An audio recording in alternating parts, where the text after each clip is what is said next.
O SBT Meio Dia de hoje começa mostrando a situação lamentável em que se encontra o cemitério do bairro Itacurubi, na capital, um dos maiores do estado. São inúmeros problemas que foram encontrados por lá.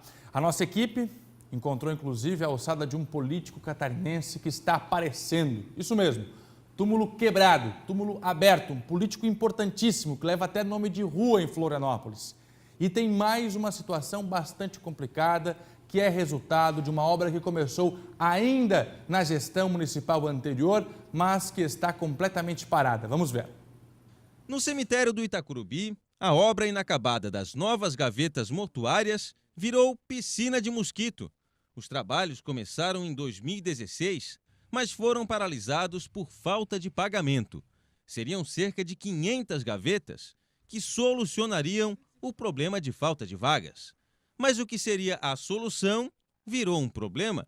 Várias vezes, os funcionários do cemitério acharam larvas de mosquito nas poças formadas pela chuva. Obras aí inacabadas, o senhor chegou a ver? Vi. Mal acabada mesmo, bota mal acabada nisso. Só aquela obra que está ali, que tu vê, né? Vocês estiveram ali, vocês viram. Está acabada até agora, não acabaram nada. Enquanto não esbarrancar tudo, acabou-se. Em nota, a Prefeitura de Florianópolis alegou que, por causa de problemas contratuais com a empresa que executava as obras, a conclusão das novas gavetas não foi concluída. Disse ainda que busca negociar um valor justo para a continuidade dos trabalhos. Mas o cemitério tem tantos outros problemas. São 92 mil metros quadrados e só 4 funcionários para cuidar de tudo. Tem muro quase caindo, túmulos destruídos com caixão aparecendo e até restos mortais, assim, à vista, para todo mundo ver. Essa ossada, por exemplo, é de Felipe Schmidt, ex-senador, 2 vezes governador do estado e que dá nome a uma das principais ruas do centro da capital. É a prova do descaso com a história. A gente convidou o Prisco, inclusive, para começar aqui conosco o SBT Meio Dia, até mesmo por causa dessa situação do cemitério do bairro do Itacurubi, um dos maiores, se não o maior do estado, Prisco. E é um cemitério público, é responsabilidade da prefeitura. É como disse o Franzoni, é um descaso, é um desrespeito. Nós estamos falando de Felipe Schmidt, 2 vezes governador. A primeira do final do século XIX, pegando o início do século XX. E depois, novamente, governador, 2 vezes senador. Meu Deus do céu! E não é só em relação à figura dele, histórica, que precisa ser respeitada, é em relação a todos os cidadãos também. Porque o estado que nós vimos do cemitério é algo degradante. Não é possível que a prefeitura não se organize, não tenha servidores para, pelo menos, manter o ambiente do cemitério limpo, organizado. Essas imagens que a gente está vendo aí ao seu lado é, inclusive, da Felipe Schmidt, que leva o nome do político. Uma das principais avenidas, principais ruas aqui de Florianópolis. Sem dúvida. Além do desrespeito para com ele, Yudiane, não é possível, são coisas que custam pouco, manter limpo a área, entende? E transitável, porque das últimas vezes que eu tive a oportunidade de ir lá comparecer, Fernando e Yudiane, não dá nem para se deslocar de um local para o outro. Agora, deixar o túmulo aberto, aparecendo o crânio do falecido, do defunto, pela madrugada. É muita displicência, é muito descaso. É mais uma polêmica envolvendo o Hospital do Itacurubi. Há 2 anos, aproximadamente, eu estive lá relatando a situação de que faltavam vagas, as pessoas não conseguiam ser sepultadas mais ali, mesmo embora a prefeitura sendo obrigada a ceder espaço para as pessoas mais carentes.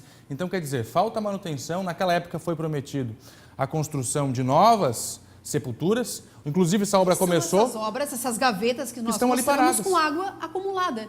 Um criadouro de mosquitos também. As obras...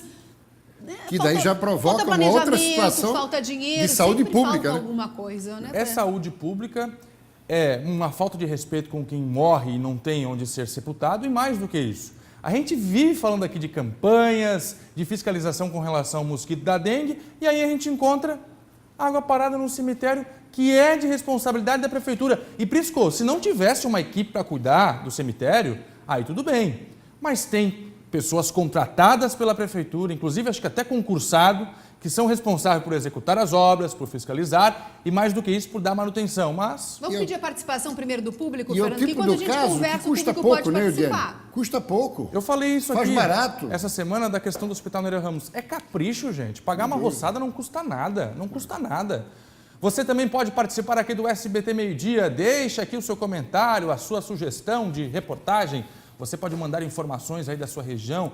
Manda um vídeo no WhatsApp, uma foto, que a gente vai atrás. Manda pra gente então a sua participação, lembrando sempre que você faz com a gente o SBT Meio-Dia, você é nosso repórter, é na sua rua, no seu bairro. Atenção para o telefone 48 991 62 2676. 48 991 62 2676. Estamos aguardando a sua participação. E nós já estamos ao vivo também, Fernando e Prisco, pelo Facebook. Muita gente já se manifestando também.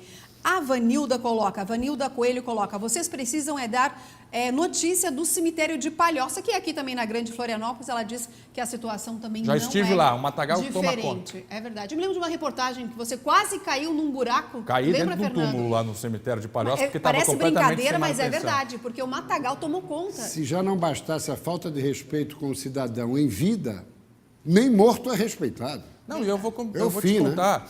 A Palhoça é a mesma situação, eu e o Juan Fernandes já estivemos lá. Agora a gente mostra a situação do Itacorubi.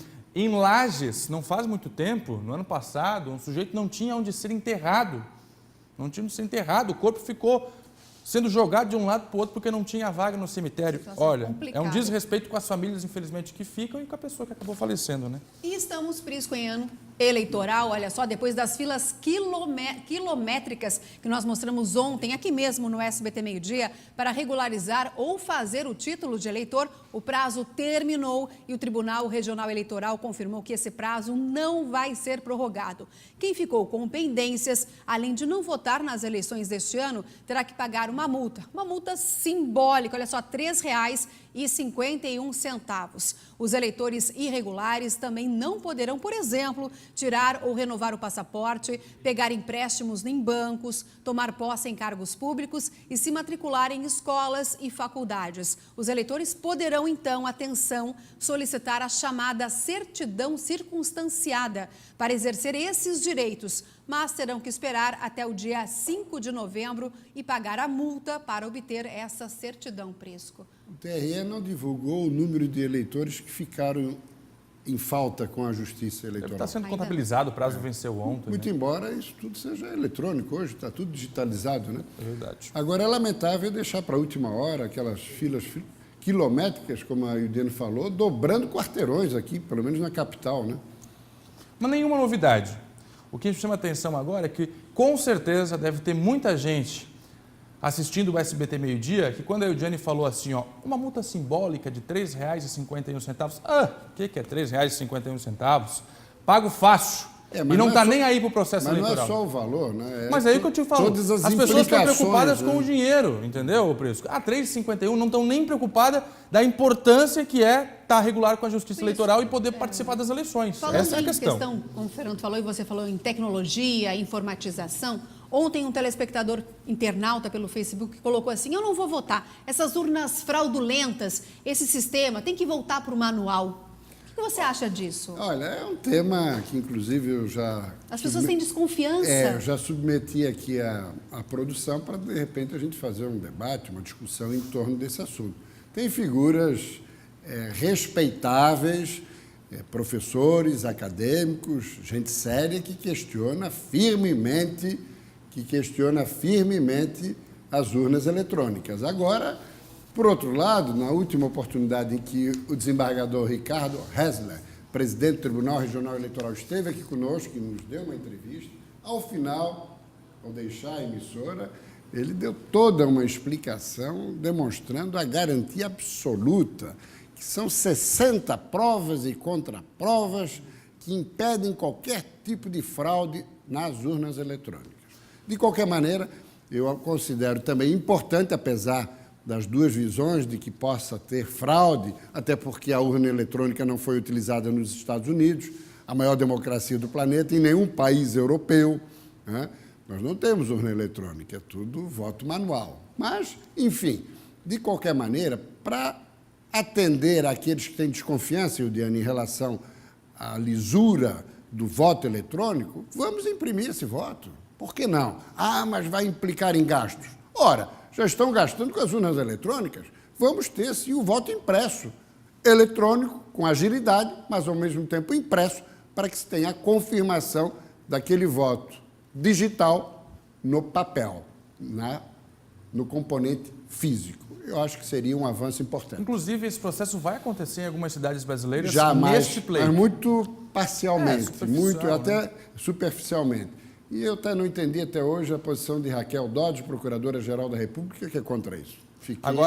Fiquei essa sem questão entender. da urna eletrônica, houve todo o escândalo, questionando principalmente a Smartmatic nas eleições do PT. Agora é o seguinte, uma observação.